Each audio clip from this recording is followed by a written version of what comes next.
दुर्भाग्य से यहाँ के चोर राजनेताओं ने सब माल डकार लिया और सब गरीब जनता को भूखे मरने छोड़ दिया। ये लड़ाई इसी बात के लिए जानी जाएगी। ये चुनाव एक तरफ विकास का चुनाव है और एक तरफ सारे बेईमानों का चुनाव है, जिनने जनता के हक पे डाका डाला, लूट खसोट के अपने जेब भरे। बड़े दुर्भाग्य के साथ कहना पड़ रहा है, आज का ये समय तो और ज्यादा चिंता का है, क्योंकि जब यहाँ के मंत्री, और मंत्री तो छोड़ो, मंत्री के पीए और पीए के भी नीचे वाले के जेब में से 40-40, 50-50 करोड़ निकलते हैं। ये बेईमानों की धरती का कलंक लगाने का काम करते हैं और हम सब चुनाव में इन बेईमानों को धक्का बताने का काम करेंगे। एक बार मेरी बात से सहमत हो तो जोरदार ताली बजाओ इस बात के लिए। ये चुनाव बेईमानी और ईमानदारी के बीच होगा। ये चुनाव भारतीय जनता पार्टी और ये सारे करप्शन वाले नेताओं के बीच होगा। और हम तो आज के इस दौर में चुनाव के जिस बीच में आए हैं, अभी अशोक जी बता रहा है मेरी तो जमीन हिल गई। अरे देने वाला दे रहा है, लेकिन इनकी छाती क्यों जल रही? किसान सम्मान निधि, कौन कौन किसान है हाथ खड़े करो अपने यहाँ जिनकी खेती बाड़ी है। ये किसान सम्मान निधि यशस्वी प्रधानमंत्री, जोरदार अभिनंदन करो नरेंद्र मोदी जी का, जिनके माध्यम से ये राशि दिया रहे। लेकिन हमारे किसान भाइयों को ये भारतीय जनता पार्टी है जो इस बात का बराबर हिसाब रखती है, या तो सीमा पे जवान या खेत में किसान, दोनों के लिए बराबर सम्मान। ये है भारतीय जनता पार्टी। एक अपनी जान की बाजी लगा करके सीमा की रक्षा करता है, एक अपना खून पसीना बहा करके हर भूख के लिए इंतजाम करता है, अन्न उपजा करके उनकी खेती बाड़ी से लोगों का पेट भरता है। लेकिन दुर्भाग्य से कांग्रेस ने कभी 75 साल में एक किसान का कोई भला नहीं किया, लेकिन जो दे रहे थे वो भी लूट लिया, वो भी नहीं दे। अरे गंगा मैया, आप थोड़ी दया करना, इनकी हड्डियां भी मत स्वीकार करना, इनके लिए इनके इतने पाप हो गए, इनके कर्म ऐसे हैं, इनके लिए याद रखना। ये कौन से दौर में हम पहुंचे हैं? ये कहां की दुनिया है? किसान सम्मान निधि, उज्ज्वला गैस कनेक्शन, और क्या बता रहे थे अशोक जी, हमारे गरीबों का अन्न। अरे बाप रे, ये तो हम तो उस संस्कृति के लोग हैं जो चींटी को भी आटा डाल के उसके भी पेट पालने के लिए हमारे हाथ से पुण्य लगता है। गाय को रोटी दे के आनंद आता है। अपने घर में रोटी बने तो आखिरी रोटी कुत्ते काल भैरव के नाम पे भी करना पड़ता है। हमारे भगवान का भी अलग वाहन है उनका वो। ये हमारी संस्कृति है। 33 करोड़ देवी देवता हम गौ माता में मानते हैं, लेकिन ये ऐसे लोग हैं, इनको गरीबों से भी लेना देना नहीं। इतने खराब लोग हैं कि गरीबों के कंट्रोल के ऊपर भी इनका कंट्रोल, इनकी बेईमानी का नाटक चल रहा है। कोई बात नहीं, एक एक करके सारे हिसाब रखते जाओ। आने वाले चुनाव वाले दिन सारा हिसाब चुकता कर लेना, कोई बाकी रहने वाला नहीं। जिस प्रकार का माहौल बना है, जैसी हवा चल रही है, अब हवा बता रही है आने वाले समय में समय की घड़ी किधर जा रही है।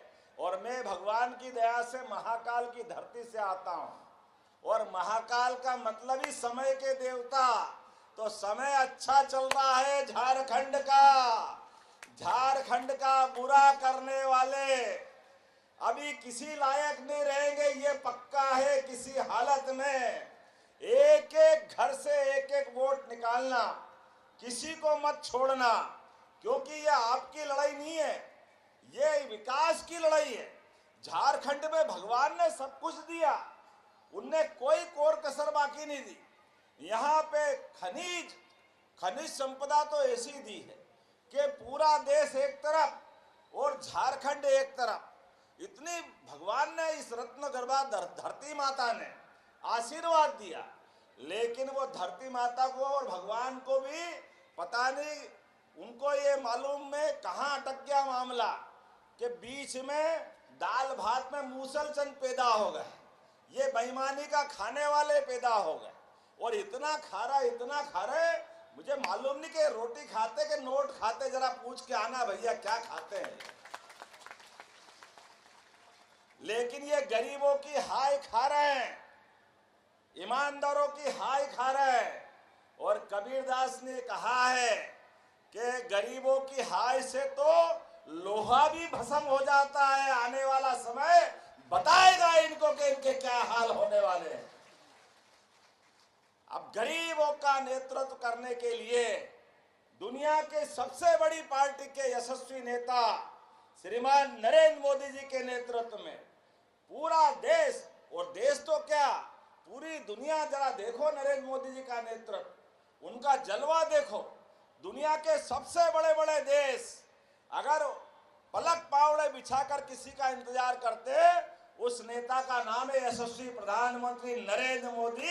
हमें इस बात पे गर्व है, जिनकी एक एक योजना गरीब का बच्चा भी डॉक्टर बने, वकील बने, इंजीनियर बने, खिलाड़ी बने, कोई वैज्ञानिक बने, जो वो सोचे वो सब होगा। लेकिन उसके पीछे लगातार वो अपनी मेहनत करते हैं। जिनने अपना खुद का घर नहीं बसाया, इस देश के लिए जी रहे हैं, 24 घंटे अहर्निश भारत माता की सेवा करने का संकल्प लेके चलते हैं। हमारे बीच ऐसे उज्जवल धवल एक ऐसे नेता और उनकी पार्टी, लेकिन उनको भी और हमको भी हम सब मिलकर विश्वास दिलाएं कि आने वाले चुनाव में किसी भी हालत में हमारे यहाँ पे झारखंड के अंदर, और वैसे भी दिवाली आ रही है, आ रही कि नहीं आ रही है दिवाली किसको कहते हैं? अगर लक्ष्मी माता का चित्र नहीं हो, प्रतिमा नहीं हो, तो वनस्पति के हिसाब से दिवाली में आपको अगर माता लक्ष्मी के दर्शन करना है तो केवल कमल का फूल खिला देना, ये अपने आप लक्ष्मी माता की पूजा हो जाएगी। यही तो हमारी माता का आशीर्वाद है।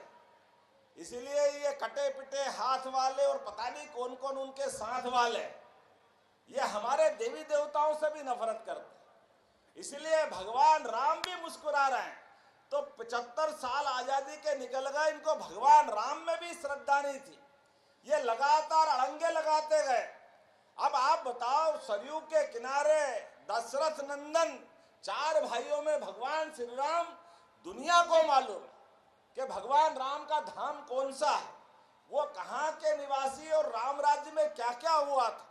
इतना सब होने के बाद भी ये सोरेन और इनके साथ वाले सभी लोग लगातार भगवान राम का विरोध करते रहे। ये कहते कहाँ के राम, कैसे राम, किसने देखे? अरे बाप रे, आपको अयोध्या के श्री राम के बारे में मालूम नहीं, आपको उनके पराक्रम के बारे में मालूम नहीं।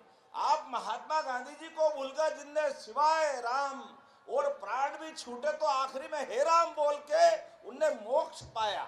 लेकिन वोट के चक्कर में इन्होंने अपने सारे भाव भुला दिए, ये बड़ी आबादी के खिलाफ रहे। मुझे इस बात की प्रसन्नता है, जब अयोध्या में भगवान राम मुस्कुरा रहे हैं तो एक बार बोलो जय जय श्री राम। और आपके जय जय श्री राम से इनका काम तमाम होगा। बोलो जय जय श्री राम। और हम तो आप सब मिलकर के जब अयोध्या में भगवान राम मुस्कुरा रहे हैं तो आप इंतजार कर रहे कि जमुना जी के किनारे वाले कृष्ण कन्हैया ने क्या बिगाड़ा? बिगाड़ा है क्या? बोले गोपाल कृष्ण भगवान की। अरे हमारे दिवाली में गंगा माता के साथ जब हमने छठ मैया की पूजा करेंगे तो गोपाल कृष्ण को भी याद रखना कि गोपाल कृष्ण के माध्यम से आने वाले समय में, अरे भगवान और राम कृष्ण की धरती पर सुप्रीम कोर्ट और कोर्ट के माध्यम से जब फैसला होगा तो हमारे अपने सब आराध्य की पूजा करने के लिए, उनका मुस्कुराता हुआ दर्शन करने के लिए, अरे हमारे तो कई जन्मों के पुण्य मिल जाते हैं ऐसा मौका आए तो। लेकिन बड़े दुर्भाग्य के साथ कहना पड़ रहा है, मैं आपका भाई किसान परिवार से निकल के आता हूँ। अभी आपकी जानकारी के लिए बताता हूँ, मुझे मालूम नहीं झारखंड में क्यों भैया, झारखंड में भगवान राम ने दशहरा रावण को मार के मनाया, लेकिन रावण को मारने के लिए उनके हाथ में शस्त्र तो थे ना। आप में से सबको मालूम है, अपने कोई देवी देवता बताओ जिनके हाथ में शस्त्र नहीं हो। सबके हाथ में शस्त्र हैं, लेकिन शस्त्र पूजन के लिए कोई भी त्योहार मनाने कभी झारखंड सरकार आगे आई क्या? कभी झारखंड सरकार ने शस्त्र पूजा की है क्या? अरे पुलिस के पास शस्त्र है, डीआरपी लाइन में पूजा करो, थाने में शस्त्र है, वहां पूजा करो। जहां शस्त्र है सरकार पूजा करेगी, लेकिन ये नहीं करेंगे क्योंकि इनको एक धर्म विशेष के वोट चाहिए। इनको हिंदू समाज से कोई लेना देना नहीं, इनको शस्त्र की महत्ता मालूम नहीं। हमारे तो देवी देवता एक तरफ शस्त्र एक तरफ शास्त्र दोनों लेके चलते हैं, तब तो धर्म मार्ग कहलाता है। नहीं तो धर्म मार्ग का क्या मतलब है? धर्म का मतलब ही है कि जहां अधर्म हो वहां धर्म अनुरागी खड़े होंगे। मुझे इस बात को कहते हुए आनंद है, आपको बताना चाहूंगा, हमने हमारी सरकार के माध्यम से सब त्योहार आनंद के साथ सरकारी स्तर पर मनाना चालू किए। मुख्यमंत्री भी, मंत्री भी, विधायक भी, सांसद भी, सबने धूमधाम से शस्त्र पूजा की। करना चाहिए कि नहीं करना चाहिए? अपने में से अगर करना चाहिए तो ताली बजाओ। और जब हमने शस्त्र पूजन भी किया और आने वाली दिवाली के बाद दूसरे दिन गोवर्धन पूजा भी करेंगे, करना चाहिए कि नहीं करना चाहिए? अरे हमारे यहाँ तो गोवर्धन ये हमारी गौ माता से भी जोड़ता है, और गौ माता में 33 करोड़ देवी देवता का वास भी होता है, और दूध उत्पादन के साथ किसान की आय को बढ़ाने के लिए एक सक्षम साधन भी होता है। लेकिन ये सारी प्रक्रियाएं यहाँ झारखंड में दिखाई नहीं देती। अरे इतना बड़ा क्षेत्र है, इतने सारे क्षेत्र है, अरे जो गाय को पाले वो सब गोपाल। गोपाल और कौन से होते हैं? वो जो कृष्ण को माने वो सब गोपाल कृष्ण है कि नहीं है? बोलो गोपाल कृष्ण भगवान की। अरे रहीम, रसखान, इनने सबने भी कृष्ण भगवान को गाया है। ये हमारी संस्कृति। ताही हीर की छो हरियाणा छियावर छाछ में नाच नचावे, ये किसने लिखा है? ये हमारे सारे मुस्लिम बंधुओं के बड़े बड़े कवियों ने लिखा है। लेकिन वो नहीं शर्माए। शर्माए कौन? जिनके वोट के भूखे ये जान करके हिंदू मुसलमान को लड़ाना चाहते हैं, क्योंकि इनका मन छोटा है। ये छोटे मन से बड़े नाटक करना चाहते हैं। इनके पाप के कारण से भारत का अतीत में भी बंटवारा हुआ था, उसके जवाबदार अगर कोई है तो कांग्रेस पार्टी है। लेकिन आज के दौर में यशस्वी प्रधानमंत्री के नेतृत्व में देश पूरा महफूज है, पूरा एकजुट है, और दुश्मन से निपटने के लिए भी देश के अंदर भी पूरी सेना समाज सब संगठित है। और देश की सीमा पर कोई दुश्मन भूल से भी गलती कर दे तो घर में जाकर मारने में भी सक्षम है। ये नरेंद्र मोदी जी का समय है। और एक बार नहीं, दो बार दुश्मन को ठिकाने लगाने का काम अगर किसी ने किया तो नरेंद्र मोदी जी की सरकार ने किया। लेकिन हमारे बीच में ये बेईमान लोग आज भी वो दो घटना को नहीं मानते। ये कहते हैं कि अंदर जाके घटना हुई नहीं हुई, क्या हुआ क्या नहीं हुआ। अरे भैया, तुम जाके लेट जाते तब मालूम पड़ता कि वहां क्या हुआ था क्या नहीं हुआ था। हमारी सेना तुमसे भी हिसाब चुकता कर लेती। हमारे हवाई जहाज से जो गिर रहे थे बम, दम होता तो खड़े हो जाते हैं। लेकिन आज के इस दौर में आप मैं सबके सामने दो निवेदन करना चाहूंगा। केवल चुनाव के समय में अभी कोई झूठी मूठी सूचना देकर के एक नकली योजना जो मध्य प्रदेश सरकार की आज इनने आधी उदी अपना ली है, क्योंकि इनको मालूम है कि सरकार बनाने के लिए अगर कोई योजना चलाते हैं जनता के बीच तो उनकी पार्टी का नाम है भारतीय जनता पार्टी, इसके अलावा कोई दूसरी पार्टी नहीं है। गरीबों की सेवा करने के लिए, विकास के मजबूत इरादे के लिए लगातार हमारी सरकार काम करती है। और मुझे इस बात की प्रसन्नता है कि आज जब मैं यहाँ के महागावा, ऐसा लग रहा है कि यहीं रह जा, इतना आनंद आ रहा आपके बीच में। जोरदार ताली बजा, आपको देख के मजा आ रहा है, और आपके चेहरे की चमक और हिम्मत बता रही है, और आपकी इच्छा की खनक एहसास करा रही है कि निश्चित रूप से हम और आप मिलकर के अटल बिहारी वाजपेयी जी ने सपना देखा था इस झारखंड राज्य को बनाते के समय कि झारखंड देश का सबसे अच्छा राज्य बनेगा। जोरदार ताली बजाओ स्वर्गीय भारत रत्न अटल बिहारी वाजपेयी जी के लिए। लेकिन इन बेईमानों ने झारखंड को सबसे अच्छे के बजाय सबसे बुरा कर दिया। इस पाप को धोने का मौका है। बोलो सब तैयार है तो अपने